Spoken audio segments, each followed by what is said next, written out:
are together with their children, mom and dad together with the kid. But here you come, my daughter, with just mommy because dad is doing mission work. And I would always, bask in God's presence and try to understand why all of these things is worth the sacrifice. Just like you come here, it's a cold Saturday night or Friday night. I'm sure after a whole week of hard work or how hard this day is for you, then you come here instead of just going home.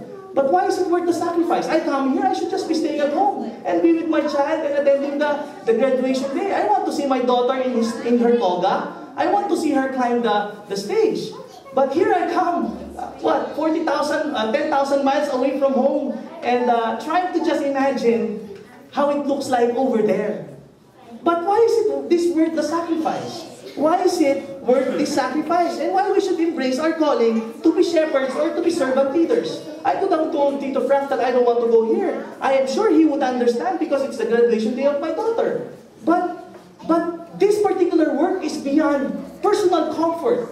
This particular work is beyond seeing a daughter in a graduation day. Of course it matters. But I tell you, brothers and sisters, the Lord never forgets. The Lord never forgets. He knows the things that we give up. He knows the time that we spent for Him. He knows the many sacrifices that we do. And in due time, the Lord will get back to us and will tell us, I never forget. The Lord never forgets. That's why tonight, the Lord is reminding us that I am the chief shepherd. And if there's one thing that is constant, that is my love for each one of you. That will never change. Because sometimes our problem is, just like the Israelites, we are a forgetful people. We always forget. We always forget. But I tell you, brothers and sisters, the sister lost a Lexus. I can imagine how, Tita Nancy, I can imagine how hard it is to go back here and maybe visualize the many things that happened in that particular time. But I tell you, come here tonight, conquering your fear. The Lord never forget. The Lord will never forget that you conquered fear to come here to worship God with brothers and sisters. The Lord never forgets. And I think, brothers and sisters, these are the things that God is telling us. In 1 Peter 5 verse 2, it says, shepherd the flock which God has entrusted to you. 1 Peter 5 verse 2. Now, in examining this verse, it says, who are you? We are shepherds of the flock. Who are you? You are shepherds of the flock. Who says? God. Who is God? He is the master shepherd. He is the boss. He is the one that is in control. He is the one that we can find strength. Why? Why the Lord entrusted us? Because He trusts us. More than anything else, the Lord trusts us. It means that the Lord trusted the sheep that you're handling to us. I don't know if you're fully familiar with what a sheep is. A sheep has a very poor eyesight and a very poor hearing. And the sheep would always be mindful of the shepherd, because without the shepherd, the sheep cannot go anywhere. The sheep cannot go anywhere. Of course, in the Philippines, we don't have sheep. We have goats, carabaos, and cows, because sheep will die in the Philippines. But I'm sure here in the United States, I have seen a bunch of sheep in Europe.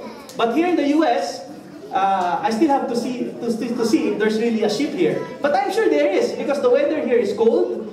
I'm sure they are in good places where they grow in numbers.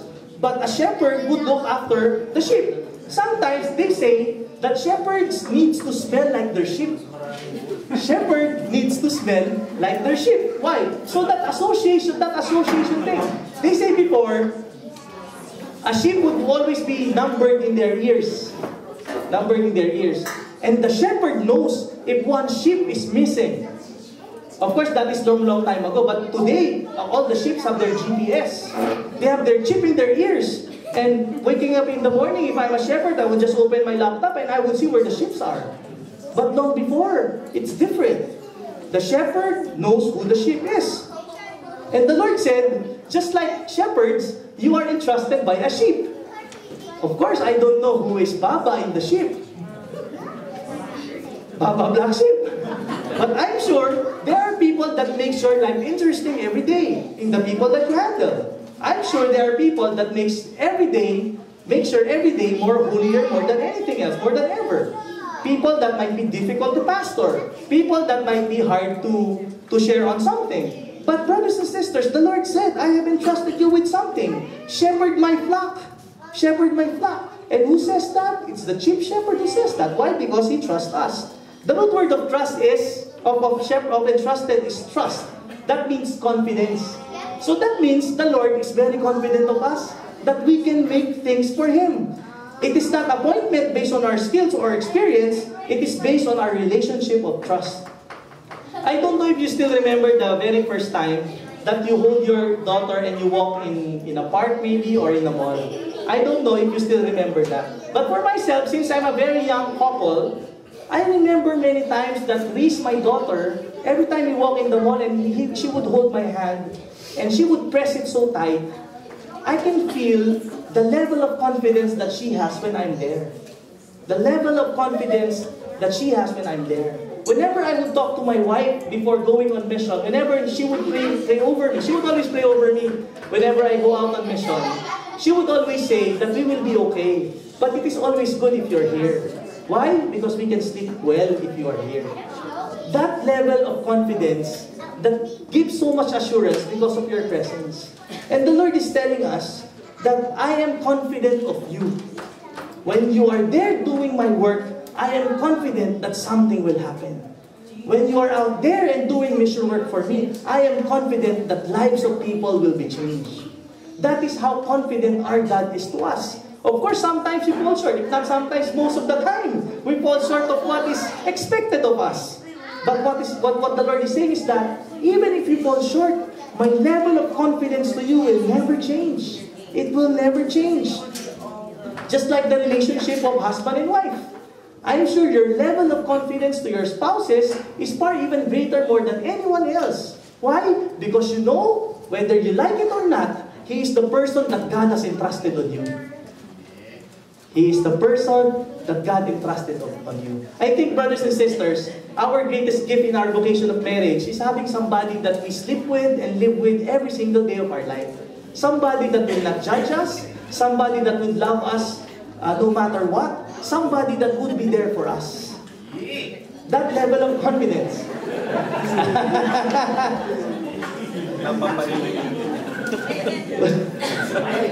And you know, this is the kind of confidence that God is telling of us. That I am confident of you. And if I am confident of you, never see yourself small. I remember when I was young, I'm not a bright student. I'm not the type that after a discussion of a certain lecture, I would understand everything. I would need to read. I would need to memorize. Even sometimes, memorize it word by word so that I get by.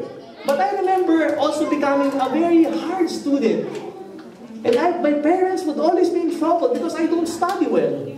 But when I became Youth for Christ in 93, I come to realize that being for Christ means being a good witness. I come to realize that if I call myself for the Lord, then I should live out the life that is for God. And that includes the kind of disposition that I have as a student.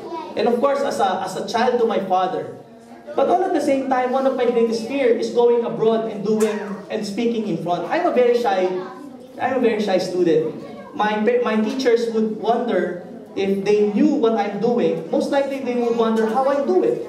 A lot of times I would caught myself in a big surprise of surviving a certain talk, forum, or discussion just like this. And I would sometimes watch some videos that I got or people sent me of the talks that I gave. And sometimes I realize where in the hell I got all of those words that I said. But sometimes, you know, the Lord is telling us, you don't belittle yourself. Why? Because I'm confident of you. And because I'm confident of you, no matter how inadequate you are, I will make you adequate. No matter how weak you are, I can make you my strength. No matter how little you are, I can make you big. Why? Because you do my work and I'm confident of you. So the Lord entrusted to us something that is of great value. So we have been entrusted not just by simply anyone, but with the one who is God. Not just simply by anyone, but by the Lord. God entrusts to us, to you, something or the people that you handle because He knows you including your strength and your weaknesses. God knows us. God knows the deepest desires of our heart. God knows the prayers that we always pray. But I think, brothers and sisters, the posture of our heart should always be of delight. What does it mean? You delight before you desire. Because sometimes we desire before we delight. If things are not desirable, we don't delight. But I challenge you, servant leaders, shepherds of the flock, shepherds of the sheep, before more than anything else, you delight before you desire. Try to have that posture. You know why? Because God's desire is not just to make us happy. God's desire is to make us His. To make it more even radical, God's desire is not to make you happy. God's desire is for us to be His. No matter what happened, in good and in bad, in positive or in negative, we always delight of the Lord. Because what the Lord wants is for us to be fully His. Every single day of our life, for us to be His. I remember when I claimed my vocation of marriage. Some of you knows about this. Doing mission work, of course we have money. I don't want to say that missionary work is no money at all. Of course we have enough to live by every single day. We don't have much, but we have money. If I say that we don't have money, I will be shortchanging the generosity of God in my life. The Lord provides and He gives so much more. But I remember when I was preparing for our wedding, I have nothing. I have no savings account. I have nothing. Totally nothing. But the Lord said in 93, He will take care of me. And the Lord knows what's inside my heart. And the Lord knows the things that I believe I am praying for. The Lord knows about it. And every circumstance that we've been through in preparation for marriage is always of delight. Of course, it doesn't happen, it doesn't fall in the way we want it all the time. But the Lord provides. And I remember going in the church and seeing my wife in a white Mercedes-Benz. Most of you knows about this. I rented a white Mercedes because I always dream of seeing my future wife in a white Mercedes-Benz. I'll give you a quick summary of this story. I always dreamt of seeing my future wife riding a white Mercedes-Benz. So since I don't have much, I don't know where did you put your wife when they go to church. I know, kalesa, tricycle, whatever that is. Binuhat, whatever that is. My imagination is always, I would like to see my wife in a white Mercedes-Benz. I prayed for that. And it happened. But the thing is, I forgot to pray for the kind of brand or edition of the Mercedes-Benz. I end up with the old cheap white Mercedes, but it's white Mercedes-Benz. I remember I got a whole bunch, a list of Mercedes-Benz. From number 1, I was able to get the number 10 white Mercedes-Benz, but the oldest Mercedes-Benz. And I remember that day when I went down the hotel, the white old Mercedes-Benz is not there. And the chauffeur approached me and told me, "Sir, the white Mercedes-Benz na kinuha mo, nasira. It broke down." So I said, what will happen now? And during that time, yung kotse ko doesn't have air condition. And you know what's the situation? If it's only like this, then who cares for air condition? But it's not like that in the Philippines. So I said, I don't want to see my wife sweating going to church as if he played a basketball game. I don't want to see that. But the chauffeur said, "But sir, sabi ng boss namin, you can have this car. It's a white cat's eye Mercedes-Benz. Far even greater than the old white Mercedes-Benz." Sabi ko, "Wow, really?" "Yes, sir." Sabi ko, wala naman akong pambayad dyan. I mean, I know the price because I saw the list. Sabi niya, "Sir, you don't have to pay any extra. Same amount as the old white Mercedes-Benz." That's fine. Praise God. The Lord knows what's inside my heart. But you see, brothers and sisters, it doesn't end there. I saw my wife arriving to church in a white Mercedes-Benz and all these street kids running at the side of the Mercedes-Benz. I am very happy. Sabi ko, "Lord, eto na to. An old-time dream now happening in front of my very eyes." And of course, the whole process goes, the whole ceremony goes. And I remember that moment when the priest introduced us as Mr. and Mrs. And I look back at the very far end of the church and the white Mercedes-Benz is not there. So I told my wife, sabi ko, "Meron bang susunod na kasal after us?" Sabi sa akin ng asawa ko, "Can you just focus first on the wedding?" Of course. Of course. Wedding first. Of course, I'm thinking, where do we ride going to the reception hall? Of course, I'm just thinking of practical things. Because I know the state of my van. It doesn't have an air condition. I don't want to reach the reception site seeing my wife sweating just like another basketball game. And then, something strange happened. When we were walking down the aisle back to the car, the chauffeur approached us again and told us, "Sir, for some interesting reason, nag-overheat ho yung white Mercedes-Benz. Honestly, nag-overheat.